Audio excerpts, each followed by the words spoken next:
Qatar Iran पर हमला कर चुका है, यह बात क्लियर कट दुश्मन ने कह दी है। और हो ना हो, क्योंकि कल दिन भर कतर बार बार कह रहा था हम हमला करेंगे। याद होगा अगर आप मेरी कल की रिपोर्ट देखे हुए हैं तो। दोस्तों, इजराइल ने कंफर्म किया है कि कतर ईरान पर हमला कर चुका है कल रात को ही, और अब बहुत जल्द सऊदी अरब भी ईरान पर हमला करने वाला है। शेयर कीजिएगा इस वीडियो को रूबिका लियाकत की तरह मेरे चैनल पर सायरन नहीं बजता है, ठीक? तो जल्दी से शेयर कीजिए इस वीडियो को, क्योंकि कल यही खबर गोदी मीडिया करके सुनाएगा तो आपको लगेगा यार कितनी बड़ी खबर है।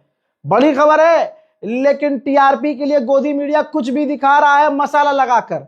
सिर्फ उसमें भी सोच रहा है कि मोदी जी का कोई नाम आ जाए जिसमें मोदी जी का फायदा हो जाए, ठीक? तो गोदी मीडिया नहीं देखना, पहली बात। दूसरी बात, आपको किसी भी रील पर भरोसा नहीं करना, ठीक?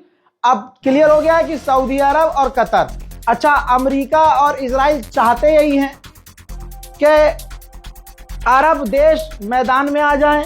इन सभी को हमने हथियार दिए हैं, कब कम आएंगे? और मैं बोलता था ना कि ये हथियार जो अरब देश अमेरिका से ले रहे हैं, एक ना एक दिन इनका ये उम्मत के लिए इस्तेमाल थोड़ी ना करेंगे। अगर उम्मत के लिए इस्तेमाल करने का 1% भी शक होता अमेरिका और इजराइल को, तो कभी सऊदी अरब, कतर, बहरीन, इन अरब देशों को अमेरिका हथियार देता ही नहीं। ये तो लिखित में था कि हमारे खिलाफ कभी इस्तेमाल नहीं करोगे, और ईरान पर जब जरूरत पड़ेगी सबसे पहले ईरान पर हमला हमारे दिए गए हथियारों से करोगे। अभी भी कोई शक है?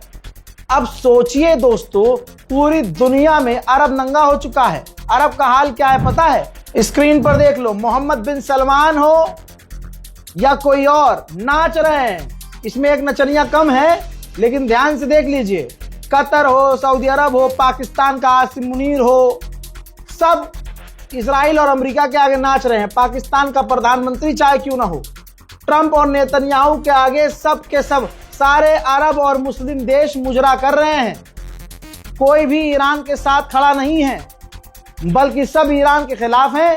अब अमेरिका और इजराइल चुपचाप देखेंगे, अरब इस जंग में कूदेगा।